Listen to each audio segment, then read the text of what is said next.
Selamat datang di ruang publik KSTV yang selalu muncul setiap hari di KSTV dan juga di YouTube KSTV Official. Senang kalau misalnya kita bisa berbagi informasi, berbagi cerita tentang pengalaman seseorang yang sukses di bidangnya masing-masing. Nah, untuk kali ini saya sudah ketemu dengan seorang yang masih muda tentunya, karena masih sekitar 30-an tahun, tetapi usahanya luar biasa. Usahanya nggak perlu saya ceritakan di awal, tapi nanti kita akan ngobrol-ngobrol sama narasumber saya. Dan saya langsung sapa dulu saja, jangan kaget kalau di meja saya kali ini luar biasa, ada banyak makanan. Jadi nanti selesai kita podcast kita akan makan-makan bareng-bareng ya. Di sini ada Bang David Harndrawan, begitu ya. Saya panggilnya Bang David biasanya. Apa kabar hari ini? Sehat Mas Adi? Sehat ya, Alhamdulillah. Karena kita sudah sesuai prokes, jadi kita sudah tes swab antigen semuanya negatif. Jadi kita untuk keperluan syuting buka masker nggak apa-apa ya. Oke, Jarak siap. kita juga agak jauh. Baik, jadi biar tahu sosoknya Bang David itu seperti apa, ya 11-12 sama saya lah. Kalau kalau saya bilang 11-12 gitu, enggak, saya seneng. Dia yang nggak seneng karena jarak umurnya beda. Beda setahun aja kan ya? Beda setahun. 11-12 Tahun ada 0-1 di depannya.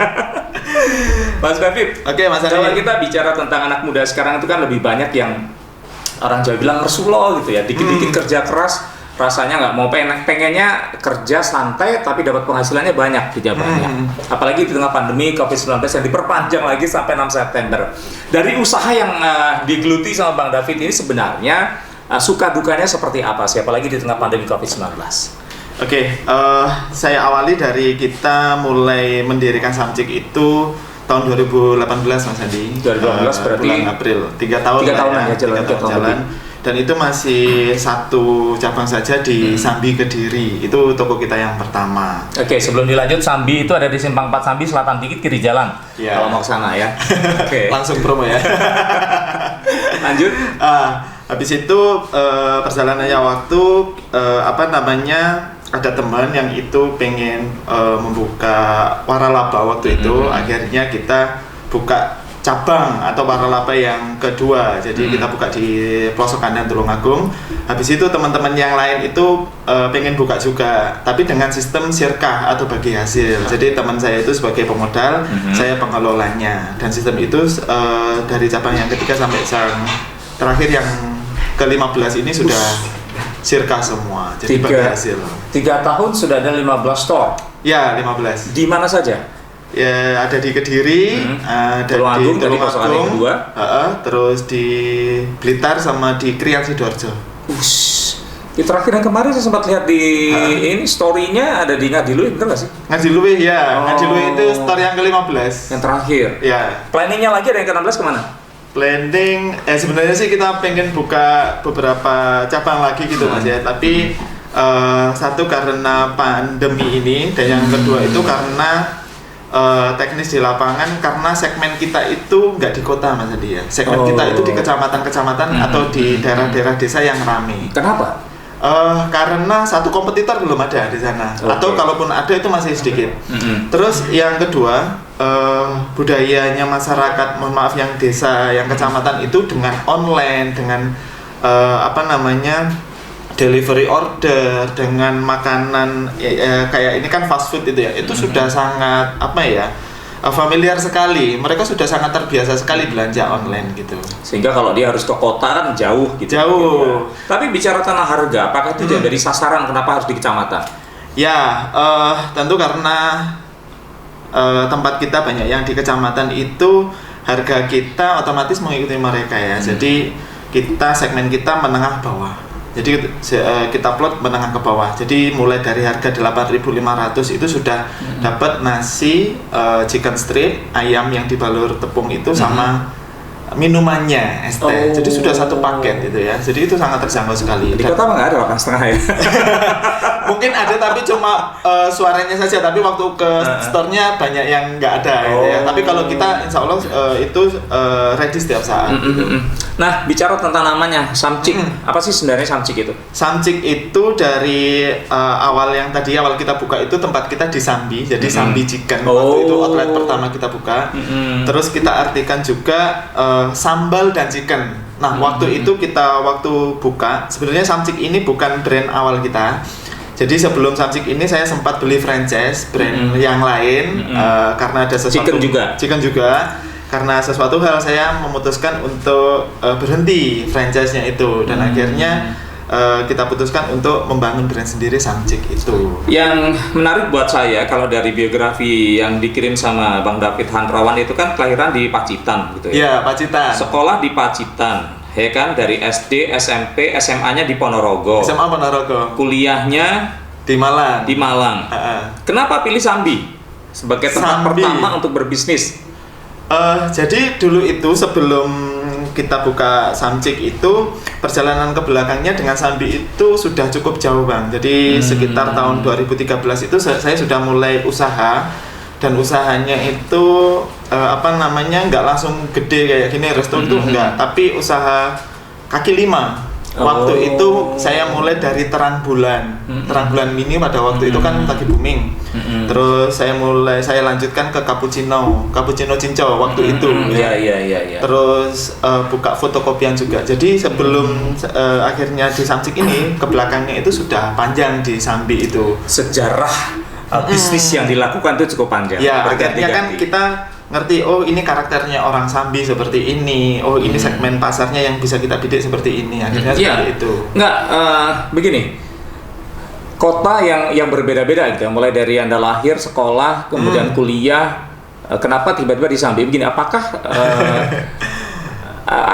histori apa di Sambi? Apakah nyonya dari Sambi? Atau apa yang membuat Anda kok tiba-tiba bisnisnya itu diawalnya di Sambi? Di Sambi gitu ya. Kalau nyonya itu kebetulan di Udanawu Blitar Mas. Oh, dekat. Jadi Udanawu ke Sambi kan dekat, paling sekitar 10 menit. Nah, waktu itu kita lihat mana nih pusat keramaian yang sekiranya kita bisa masuk dengan harga sewa teras yang waktu itu cukup murah. Dan di Sambi itu kita ketemu sama temen gitu yang dia punya tokonya, jadi kita sewa terasnya gitu. Gitu. Dari situ sih sebenarnya. Terus sekarang bukan sewa terasnya tapi tokonya. Ya. Itu masih sewa tokonya atau udah milik sendiri? Tokonya yang di Sambi itu sewa Mas, tapi sewanya kita jangka panjang 20 tahun. Sistemnya semuanya sewa ya, termasuk yang di pelosok kandang, ya, hampir semua itu sistem kita untuk tempat itu sewa. Tapi ada mitra kita itu yang dia punya tempat. Ya, dia punya tempat, punya ruko gitu. Tapi tetap kita hitung sewa ke beliau yang punya tempat ini, ke mitra. Bang, dari perjalanan bisnis yang dilakukan mulai dari jualan terang bulan mini, fotokopi, dulu inget saya apa sih? Cacing. Nah, cacing. Terus akhirnya bisa dibilang ini yang berhasil begitu ya. Yang lain-lain ditinggalkan. Setelah berapa lama itu kira-kira perjalanan bisnis? Perjalanan berarti mulai 2016 sampai 2018. 2 tahun. 12, 16. Oh, 6 tahun ya. 12 ke 18. 18. Oh. 6 tahun ya. 6 tahun. Dan ya, ini adalah bisnis yang bisa dibilang atau Anda rasakan bahwa inilah bisnis yang paling berhasil dari bisnis-bisnis sebelumnya. Dulu tuh gini Mas Andi, sebelum pada waktu berbisnis itu saya kan sering ikut seminar, sering ikut workshop itu. Waktu itu saya dapat motivasi atau ilmu dari Pak Dahlan Iskan itu, habiskan jatah gagalmu gitu. Kalau bicara Dahlan Iskan mah udah kalau kita nggak bisa ngambil ininya rugi ya. Habiskan jatah gagalmu. Nah, pada waktu itu saya buka terang bulan, kenapa kok nggak berhasil, kita mulai lagi, kita awali lagi, terus tutup. Oh, berarti saya masih gagal ini. Coba lagi gagal, kita alih yang lain. Waktu itu cappuccino cinco itu. Cappuccino cinco belum berhasil lagi, coba lagi, gagal lagi, ya dimulai lagi. Intinya pada waktu itu kalau gagal ya wes gagal, nggak apa-apa, kita mau mulai bisnis lagi baru aja gitu. Nah, step by step dari bisnis per bisnis yang dilakukan, yang Bang David bilang gagal ganti gagal, itu permodalannya gimana? Ini yang mungkin orang pasti bertanya-tanya itu. Orang bisnis pertama gagal, bisa buka bisnis berikutnya, gagal lagi. Kalau gagal orang bilang kan pasti belum ada keuntungan kan, gitu. Istilahnya kan begitu ya. Tapi bisa buka lagi. Ya opo mengelola ini semuanya begitu. Jadi salah satu inspirasi juga yang saya dapatkan dari beberapa pembicara seminar itu, bahwasanya modal dalam arti uang ya, itu bukan hal yang utama. ketika kita membuka bisnis gitu ya. Maka dari situ sebenarnya kita bisa membuat bisnis kita itu menjadikan bisnis kita itu menuliskan ke dalam sebuah rapot. Mungkin neraca atau laba rugi atau arus kas atau cash flow-nya seperti apa gitu kan ya. Nah dari situ kita bisa bicara ke teman kita yang punya duit misalnya, aku punya bisnis nih, kamu mau nggak jadi pemodal saya? Nanti gimana bagi hasil atau bagaimana? Nah seperti itu Bang. Jadi modalnya selama ini tuh kebanyakan kita partnership gitu. Kepercayaan. Iya. Dan yang lebih diperhatikan lagi kalau partnership itu adalah segala sesuatunya itu disampaikan di depan. Jadi ke belakangnya itu enak. Jadi kalau misalnya kita misalnya pinjam dana ke bank untuk memulai usaha, kan kita harus mengembalikan dalam bentuk pokok dan bunga misalnya seperti itu. Tapi kalau partnership itu Bang, itu ada keuntungan dan juga risiko yang dibagi. Artinya kalau untung ini berapa persen pembagiannya, kalau rugi seperti apa ditanggungnya. Nah seperti itu. Tapi kalau di tempat saya itu kalau misal ada kerugian itu menjadi resiko dari mitra saya. Oh gitu. Tapi saya juga nggak dapat bayaran atau nggak dapat bagi hasilnya gitu. Jadi saya sudah kehilangan waktu, sudah kehilangan tenaga. Nah itu kehilangan sejumlah uangnya. Nah itu risiko seperti itu.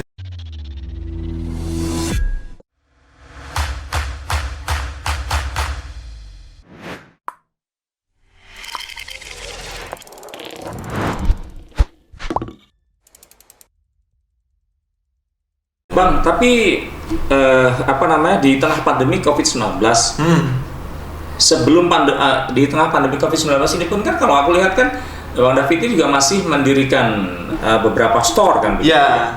Nah, sedangkan gitu ya, orang-orang yang bisnis di bidang restoran, makanan, apapun itu namanya, makanan itu kan mengalami penurunan jatuh yang luar biasa. Betul. Bagaimana Anda sampai bisa mendirikan store di beberapa daerah? Ini kan yang tambah buka ya. Nah, dia. Ya. Jadi gini Mas Andi, mungkin ini juga bisa jadi referensi buat teman-teman juga bahwasanya di daerah itu kondisinya nggak seperti di kota, Mas Andi. Jadi lebih lebih longgar, lebih nggak seketat di kota lah, nggak sampai ada pembatasan kecuali waktu awal dulu ya, waktu awal dulu sampai di portal-portal itu memang kita sangat terdampak. Nah ternyata seperti ini, tidak semua bisnis itu terdampak oleh pandemi ini. Nah, termasuk di tempat kita itu ada satu pergeseran budaya yang biasanya itu makan harus di resto, harus di rumah makan, itu geser harus di tempat, itu geser menjadi take away. Bergeser ke delivery, bergeser ke penjualan secara online. Nah ini yang mesti kita persiapkan di saat pandemi atau kita menyesuaikan ya. Dulu itu yang kalau data kita itu sebelum pandemi itu orang yang makan itu di store ya, beli untuk dimakan di store itu 50% Pak. Tapi karena pandemi ini turun jadi 25%, bahkan sampai sekarang. Tapi itu salesnya itu penurunan itu hanya di awal pandemi saja. Nah, habis pandemi kita bulan April ya, itu benar-benar dalam banget. Habis itu April, Mei, Juni, Juli, Agustus, September 2020 itu sudah trennya sudah naik lagi. Jadi sampai sekarang sebenarnya bisa dibilang pengaruh nggak berpengaruh ya pandemi ya? Ya, cuma beberapa memang ada yang berpengaruh.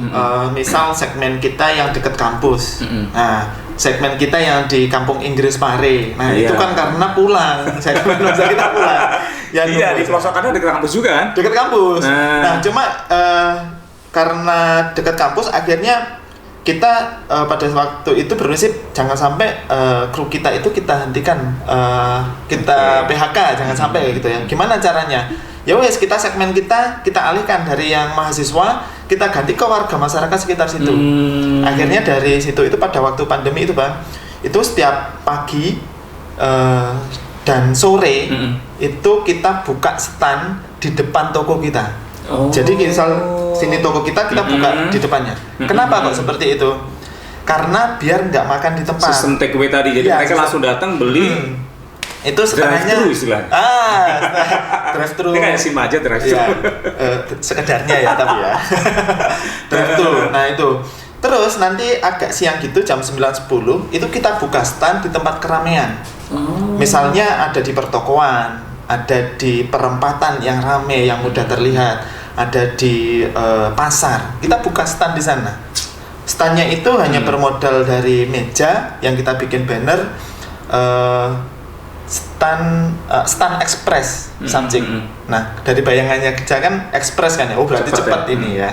Akhirnya dari stand itu ternyata responnya bagus juga. Akhirnya sampai sekarang pun kita buka stand itu di pinggir-pinggir. Otak marketing beneran. Bang, sudah kepepet ini. The power of kepepet. Nah, dari persiapan kalau yang ekspres kayak gitu sampai berapa di apa istilahnya? Berapa menu yang disiapkan? Menunya kan pasti terbatas juga kan? Oh, sangat terbatas. Hanya nasi ayam yang paling sederhana saja. Tapi customer kita itu yang sudah berlangganan di sana akhirnya ketika kita mau buka stand ekspres dia pesan dulu. Kan kita juga melayani ada hotline service-nya. Ya, setiap toko itu ada kontak personnya. Pesan dulu, oh saya mau mie goreng, saya mau steak, saya mau grill, saya mau gurami atau apa itu pesan dulu, nanti kita bawain di stand, beliau tinggal ambil saja. Nah ini harus kita kulik karena kan namanya Samcik Chicken gitu kan. Ternyata barusan disebutkan ada yang gurami, ada yang apa grill, macam-macam. Apa aja sebenarnya selain chicken di situ? Menu kita tuh ada banyak Bang. Ada berapa? Dan kita harus cek, harus tes ini.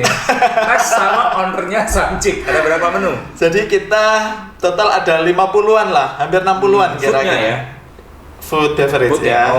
Jadi makanan minuman kurang lebih 60 lah. 60-an. Dulu itu kita yang apa namanya buat pembeda kita dengan kompetitor itu adalah sambelnya. Jadi kita dulu itu waktu bikin sambel itu punya 7 varian sambel. Terus semakin kesini itu akhirnya kita inovasi menu, akhirnya muncul banyak sekali menu dari gurami tadi. Gurami itu ceritanya beberapa tahun yang lalu atau bulan yang lalu itu gurami kan anjlok gitu Bang, pandemi juga kan itu harganya anjlok. Akhirnya peternak gurami itu ada yang nyamperin kita, Mas sampean bikin gurami. Akhirnya kita bikin gurami geprek, gurami steak, nah gitu. Terus berkembang lagi ke grill. Waktu itu lagi ngehit banget itu Korean grill. Grill apa.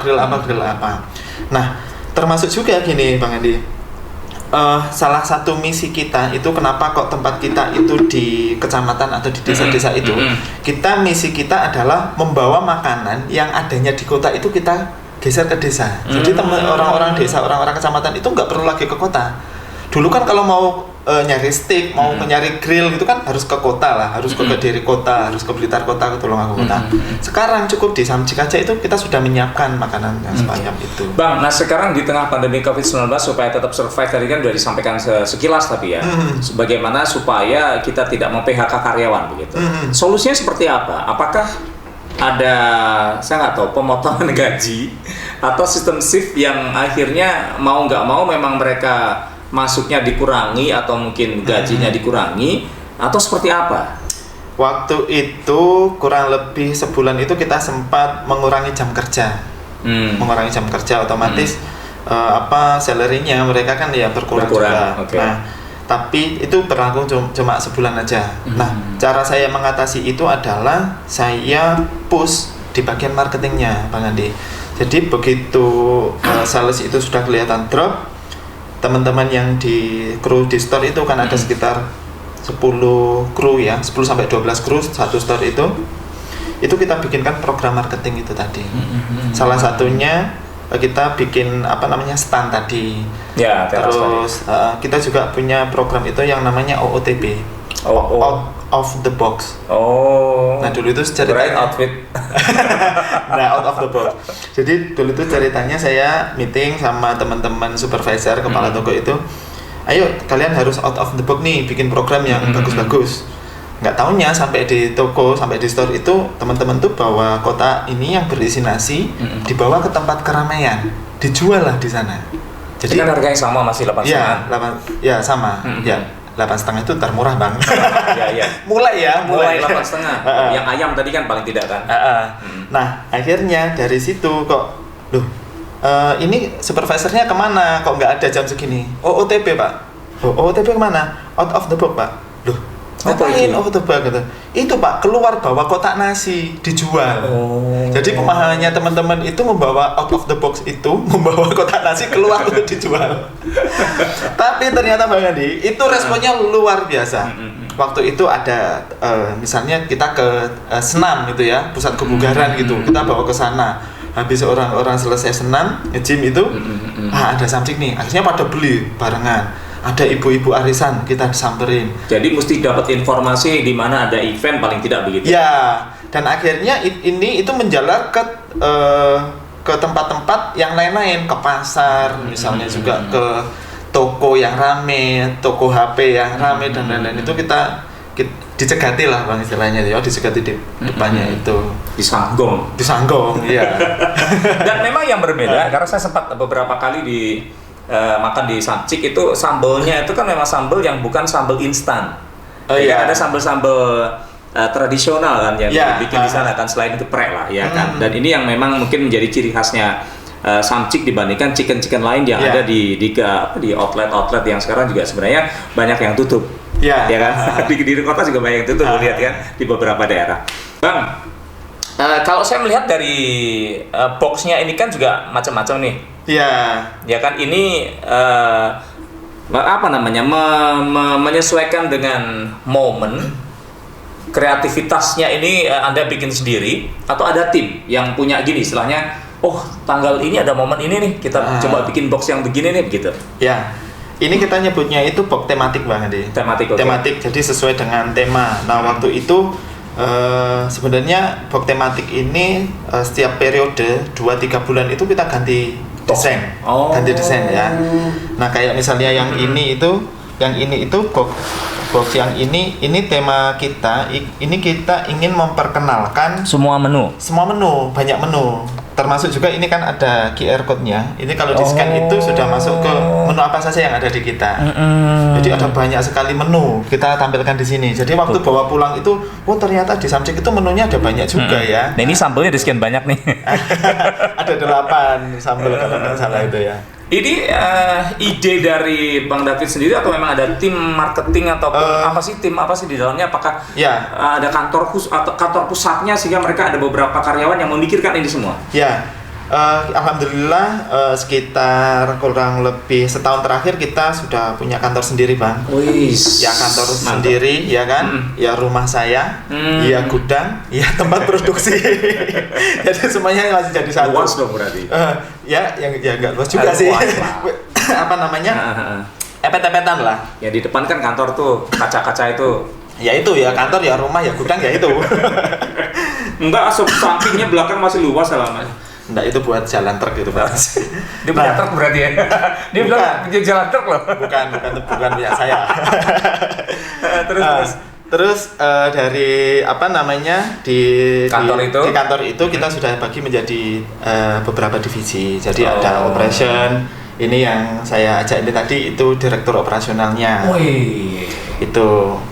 Terus ada lagi bagian marketing. Marketing itu kita bagi jadi 2, marketing online dan marketing offline. Jadi di tempat kita itu Bang, selain offline yang kita kerjakan tadi itu, kita punya tim yang cukup banyak yang mengerjakan marketing online kita. Termasuk promo ya. Promo seperti apa kalau dilakukan sama teman-teman tim marketing yang ada di kantor atau di office tuh di masa pandemi ini? Kita lebih banyak ke ini Bang, target kita itu menguasai atau mendominasi di mesin pencari atau Google atau apa-apa gitu ya. Jadi misalnya gini, mau mencari pusat kuliner di Sambi, nah ketemunya kita. Gitu. Terus mau mencari tempat ulang tahun di Kademangan, nah ketemunya kita.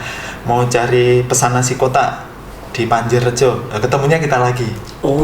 Jadi kita sistem bikin SEO-nya itu untuk mendukung penjualan kita. Jadi begitu kita googling itu cari langsung Samcik atas sendiri muncul. Ya, namanya bukan hanya Samcik nanti ada pusat kuliner, ada pesan nasi kotak, ada tempat ulang tahun, ada tempat catering dan banyak. Jadi kata kunci apa yang banyak dicari oleh netizen ya di sekitar. Oke, balik lagi tentang desain. Ini desain pun termasuk teman-teman yang bikin. Nah, termasuk desain itu kita punya tim khusus untuk membuat desain ini. Kalau idenya biasanya dari saya. Jadi dari saya kita mau ini HUT 76 tahun. Nah, kita bikin. Nah, desainnya coba kamu gali idenya yang ada anak SD-nya tapi SD-nya pakai celana panjang ya. Kenapa anak SD? Ya, salah satu segmen kita adalah anak SD dan TK. Oke. Gitu. Karena kalau udah anak-anak itu kan pasti akan membawa orang tua ya. Ya, itu wis. Pokoknya nggak samcik wis enggak lah. Sampai segitulah Bang Nadia.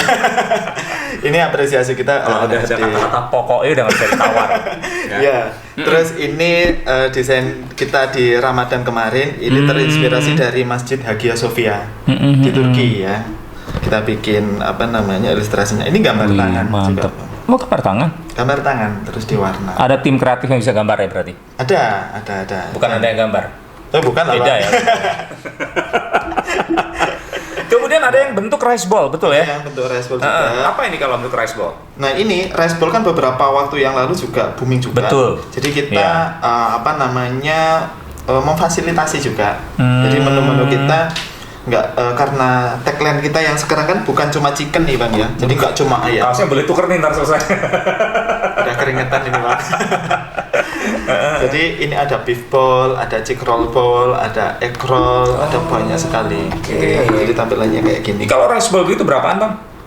Ini sekitar 15 ribuan. 15 Ini ribuan. dari sapi loh Bang. Slice sapi. Udah sekali minumnya 15? Belum lah. Kalau ini bocoran media itu. Enggak. Gini, untuk harga produk-produk tertentu kita anggaplah ambil keuntungannya yang cukup besar di sini gitu, Bang. Bukan cuma chicken. Kalau yang di rice ball apa selain sapi? Chicken roll. Chicken roll. Chicken roll. Jadi itu ada ayam dibalut sama tepung gitu, terus kita potong-potong. Ada egg roll. Egg roll itu telur, terus kita kasih sambal baja, kita gulung-gulung, dipotong-potong, ngiler Bang. Ngomong sambal itu paling sering sambal, apapun sambal itu ya, mulai dari sambal mata, sambal terasi, sambal mentah, sambal bajak, sambal apa aja lah, itu saya paling suka kalau yang namanya sambal. Cuman memang harus hati-hati karena perut saya agak trouble kadang-kadang. Oh gitu. Ya. Bang, oke. Ini kita bicara tentang kalau bisa dibilang sukses lah 3 tahun sekarang gitu. Ya, planning kedepannya apa nih? Kalau tadi kan di awal tadi saya bilang ada rencana lagi bukan kan begitu? Dari 15 store yang sudah dibikin dan itu kan baru ada di seputaran Kediri Raya ya istilahnya Kediri dan Kediri. Tapi enggak sih ada yang di Mojokerto ya? Sidoarjo satu. Nah, Sidoarjo satu. Ada rencana perluasan di selain Kediri Raya? Jadi gini, setelah setelah 15 store ini tahun ini itu kita fokuskan untuk pembukaan store baru itu di area Kediri Raya Bang. Karena kita buka di tempat yang jauh di Sidoarjo itu kita cukup kesulitan di pengelolaan SDM, di quality produk, quality pelayanan itu kita cukup kesulitan dan akhirnya kita putuskan untuk buka di Kediri Raya saja dulu kalau misalnya ada mitra kita yang mau buka itu. Terus plan kita ke depan itu mau buka berapa store itu nggak kita targetkan sih Bang sekarang. Kalau dulu memang ya tahun ini harus gini, tahun ini harus gini. Tapi kalau sekarang ini enggak, siapa aja yang mau bermitra dengan kita, kalau sistemnya cocok, kalau sama-sama lega, sama-sama seneng gitu ya ayo kita jalan. Tapi kalaupun enggak ya kita nggak ngejar mau buka berapa store gitu enggak. Plan ke depan yang lebih kita push lagi adalah kita ingin memberikan dampak atau kemanfaat yang lebih luas lagi kepada masyarakat sekitar gitu Bang ya.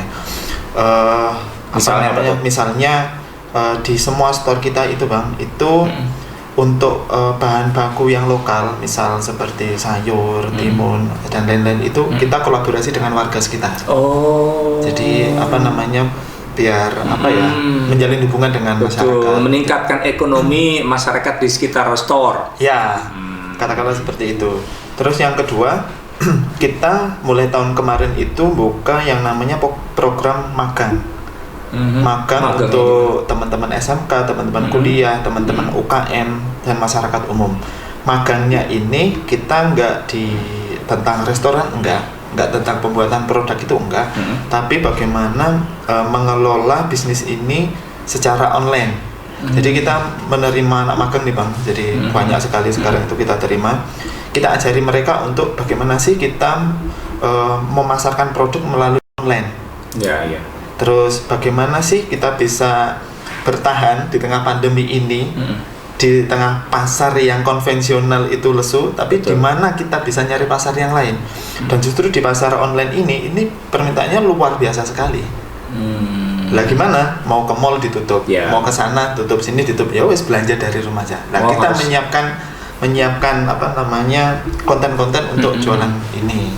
Jadi kelas magang itu kan biasanya SMK, anak-anak kuliah itu kan sekarang harus magang kan, harus PKL, prakerin, KKN dan lain-lain itu kita ajari untuk membuka bisnis online. Jadi habis magang nanti dia harus punya bisnis online-nya. Luar biasa. Gitu. Itu paling tidak akan membuat anak-anak muda itu mulai terbuka matanya untuk mulai berbisnis ya. Iya. Gitu. Dan baik, ini adalah salah satu hal yang mungkin bisa diambil benang merahnya. Kisah sukses lah kalau saya boleh bilang ya, dari seorang David Handrawan ya. David Handrawan, asal Pacitan, sekolah di Pacitan, SMA di Ponorogo, kuliah di mana? Malang. Oh, kuliah di Malang, tapi Malang. akhirnya membuka bisnis di Sambi. Sambi masuk wilayah Kabupaten Kediri. Nah, mudah-mudahan ini yang disampaikan Bang David ini akan bisa menginspirasi bagi kalian semuanya di usia muda, walaupun jatuh bangun. Garis benang merahnya itu adalah karena ikut seminar-seminarnya atau kata-kata dari Dahlan Iskan ya. Dahlan Iskan itu yang mudah-mudahan akan bisa menjadi inspirasi buat Anda semuanya. Dan terakhir kita akan coba cek satu persatu. Saya mau cek sama dia, tahu nggak ini menunya namanya apa, harganya berapa, tapi off the record ya. Sampai di sini dulu untuk ruang publik, sampai gue bingung. Sampai di sini ruang publik podcast KSTV, dan kita ketemu di lain kesempatan dengan narasumber yang berbeda dan tentunya dengan inspirasi-inspirasi dan ilmu-ilmu yang akan bisa membuat kita menjadi orang-orang yang berguna bagi masyarakat sekitar. Sampai jumpa.